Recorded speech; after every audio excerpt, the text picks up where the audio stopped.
Assalamualaikum warahmatullahi wabarakatuh. Perkenalkan, kami dari kelompok Tugas Kewirausahaan Syariah yang beranggotakan Khalifatur Rasyada, Rizal Adimawan, Wiwit Wahyuningrum, dan Nikmah Fatmasari Olong, dengan dosen pengampu Bapak Aris Sentani SDMSC.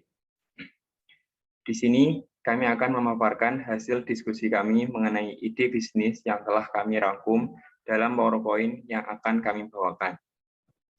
Selanjutnya, terkait tema kami sendiri, yaitu rak dinding. Peluang usaha di bidang furnitur itu sangat besar. Salah satu peluang usahanya adalah pembuatan rak dinding dari kayu. Mengapa rak dinding? Kenapa? Karena modalnya lebih kecil dibanding dengan furnitur lain. Rak dinding ini modalnya cukup kecil. Kita hanya butuh keterampilan dan kreativitas dalam membuat rak dinding. Peluang usaha rak dinding itu sangat besar potensinya. Selain fungsi utama sebagai rak dinding juga sekaligus bisa menjadi hiasan interior rumah. Sekarang ini banyak rumah-rumah desain minimalis dengan memanfaatkan ruang kosong untuk bisa digunakan. Salah satunya yaitu dinding. Pemanfaatan dinding adalah dengan diberikannya rak. Nantinya bisa digunakan untuk menaruh buku, tanaman hias, atau barang-barang lainnya. Keberadaan rak dinding juga menambah estetika sebuah ruangan, selain memang dari sisi fungsionalnya juga ada. Selanjutnya, presentasi akan dilanjut oleh Khalifatur Rasyada. Dipersilakan.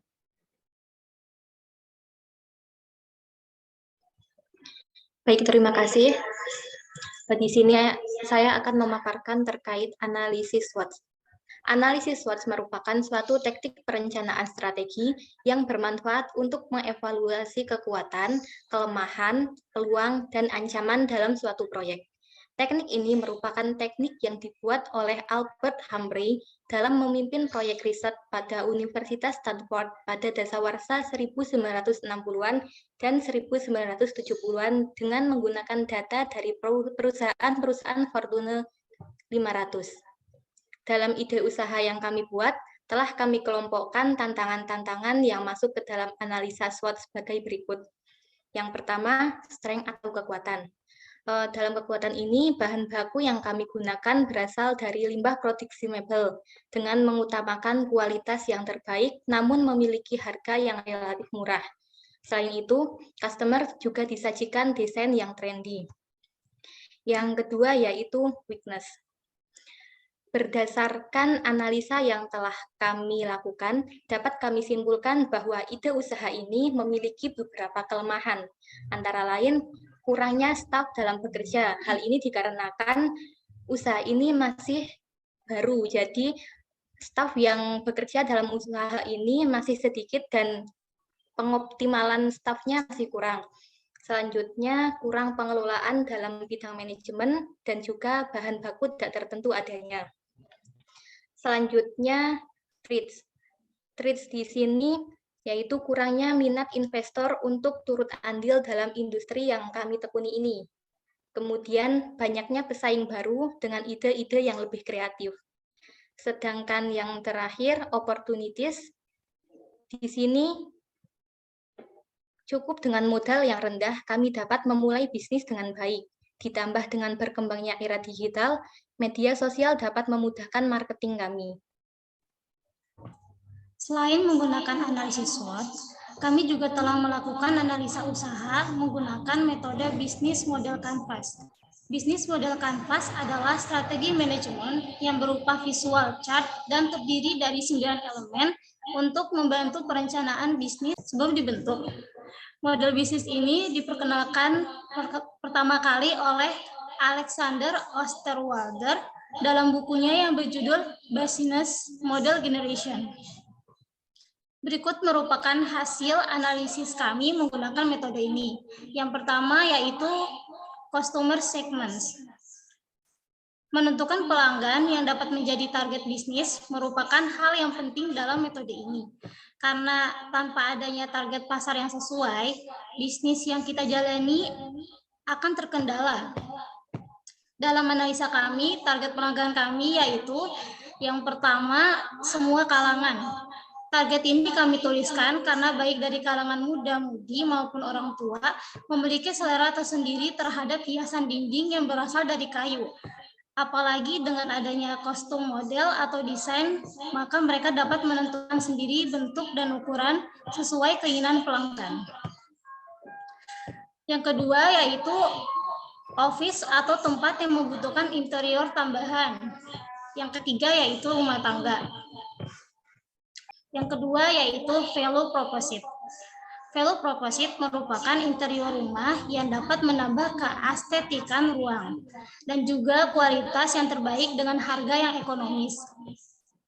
Bisa request desain sesuai dengan selera customer. Yang ketiga yaitu channels. Channel adalah menyampaikan atau mempromosikan produk kepada konsumen melalui penggunaan channel yang tepat. Anda dapat menyampaikan value propositions kepada customer segments. Di sini kami mempromosikan bisnis kami melalui beberapa channel. Yang pertama yaitu sosial media. Dengan melalui sosial media, kami dapat mempromosikan bisnis kami dengan lebih efektif, sehingga lebih mudah dalam memantau kelebihan dan kekurangannya. Yang kedua yaitu promosi secara langsung.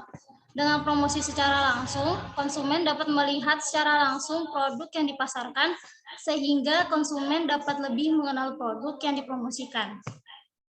Revenue stream merupakan sumber-sumber yang berkontribusi mengisi kas perusahaan, baik secara langsung melalui pertukaran produk atau jasa, atau tidak langsung seperti hibah, investasi, dan semacamnya.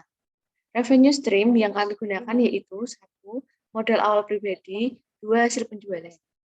Selanjutnya, key research. Key research adalah sekat dalam bisnis yang berisikan daftar sumber daya yang sebaiknya direncanakan dan dimiliki perusahaan untuk mewujudkan value proposition mereka.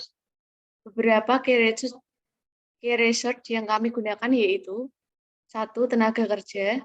Salah satu faktor yang mempengaruhi kelangsungan suatu bisnis adalah tenaga kerja. Dengan pemasarannya lebih intensif dan diimbangi tenaga kerja yang berkualitas akan lebih meningkatkan hasil penjualan. 2. Peralatan produksi. 3. Admin. Tujuan admin yaitu mengurusi tugas administratif yang penting, seperti pemrosesan pesanan, membangun dan menjaga hubungan baik dengan klien, menghandle permintaan klien, sehingga dengan adanya admin bisnis akan lebih teratur dengan mudah dalam mencapai target.